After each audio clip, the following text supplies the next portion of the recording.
All right, everybody, welcome back into the Sports Plus podcast. It's been a few weeks, but we're back. We got one more episode here before the end of the year. I'm Corey Miller, here with Five on Your Side sports director Frank Cusimano. First, get to the big news of the day. We're recording this on Tuesday. Cardinals actually made a move. Hwang Kim coming over from South Korea. I liked his press conference today. I mean, he's no Madison Bumgarner. He's no Garrett Cole.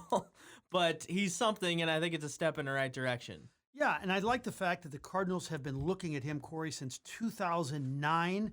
I like the fact that he has a knockout slider that can throw hard, he can throw slow.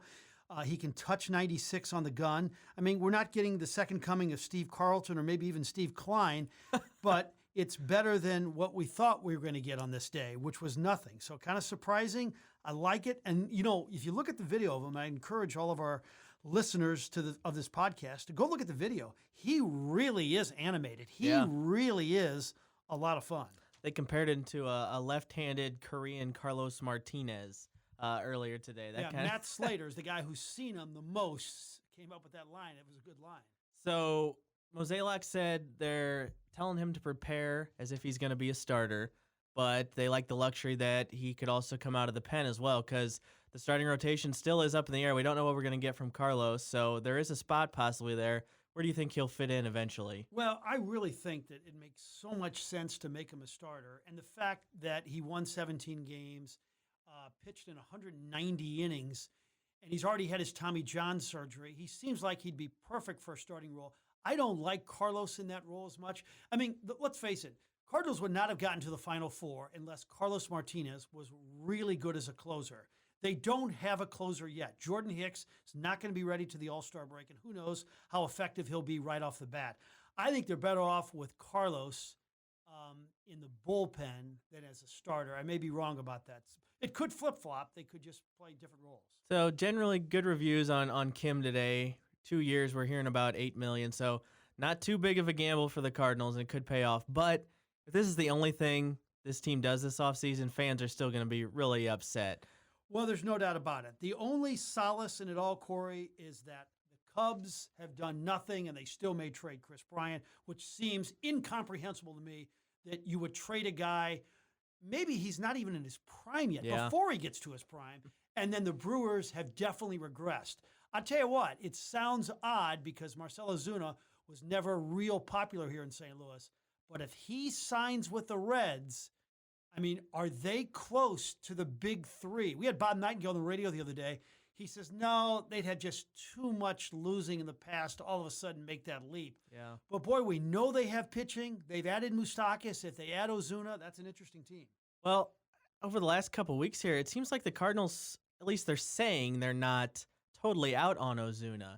Do you believe that at all? Is there any chance he's back, or is that ship sailed already? Well, because we all thought it was done, but they're kind of saying they're still hanging around. I would bet against it, but let's just say you could get him 2 years, $40 million, which is probably what he'll end up with. I don't know if a team will go 3 years, maybe 3 years, $45 million. There's a lot of worse things than having 25 and 90. He likes it here too. He had a fun 2 years. He just seemed to think of the alternatives though. You just don't have any good feel about any of those guys. Although I'm wondering if Tyler O'Neill got 550 at-bats, if he'd be Randal Grichuk. Yeah. That's not a bad... Hey, Randal Grichuk has turned out to be a decent player. Let's go to Blues here. You just spent 2 sportscasts talking about this. David Perron is on fire, and it's just really nice to see from a guy, his third stint in St. Louis. He's really breaking out as an offensive threat for this team, and on a team with like the Blues that doesn't have a guy. They don't have a McKinnon. They don't have a McDavid. They don't have a Stamkos right now. Vladimir Tarasenko's hurt. They don't have that one sniper to get things done. Perron stepped up, and I really don't know where they would be without him providing the kind of offense he has. He really has been, I think their best player from start to finish this season. And I think that I've never seen an athlete smile so big after a goal as he did in his first one last night, because he knew it was spoon-fed by Ryan O'Reilly. If nobody appreciates Ryan O'Reilly, not even his wife appreciates Ryan O'Reilly as much as David Perron. And I think it was Darren Pang, who called it Magic Johnson-esque.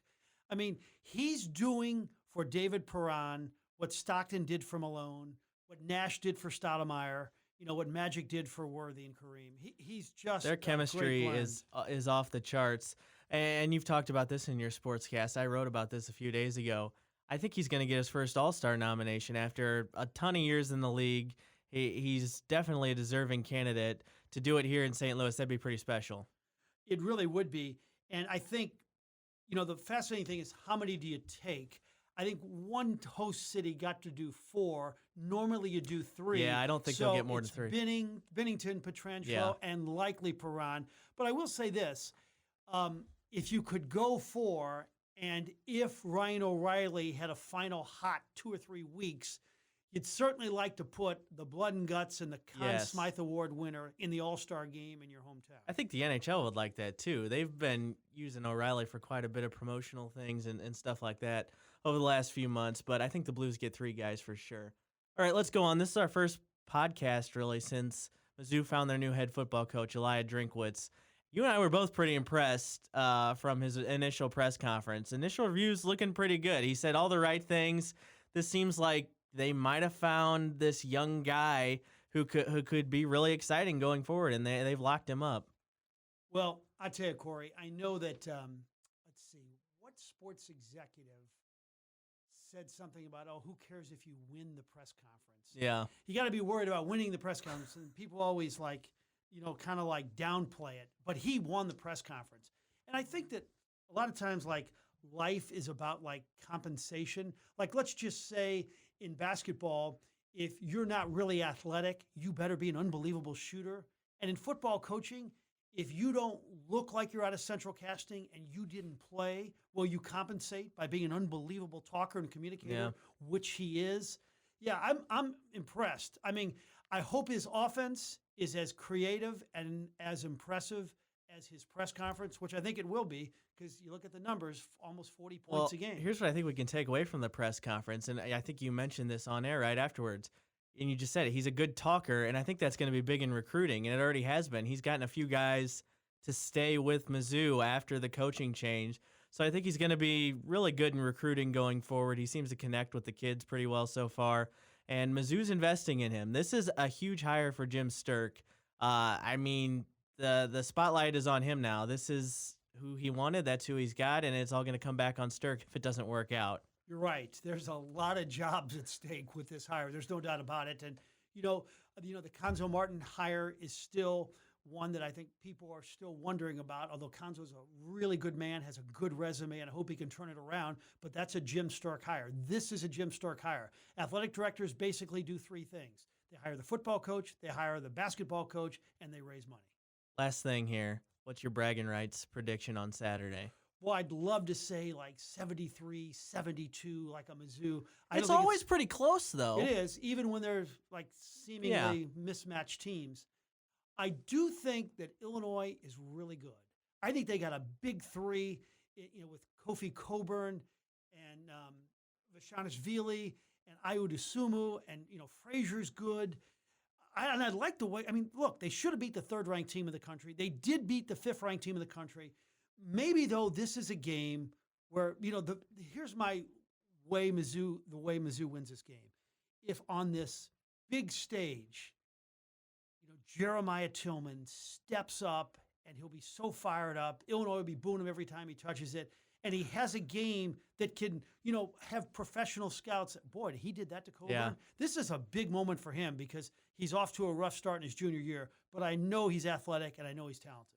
Should be a good one. It always is at least intriguing. Maybe Mizzou can win the Statue of Liberty competition with the cheerleaders. I love that. Isn't that great? It is fun. It's cool. It's impressive. Yeah, it's always the big guy with the little girl, little cheerleader to win. All right, everybody. Thanks for joining us on this abbreviated edition of the Sports Plus podcast. We're going to take another hiatus here for a bit. Got a lot of vacations going on in the sports office, but don't worry. We'll be back in 2020 with new episodes in early January.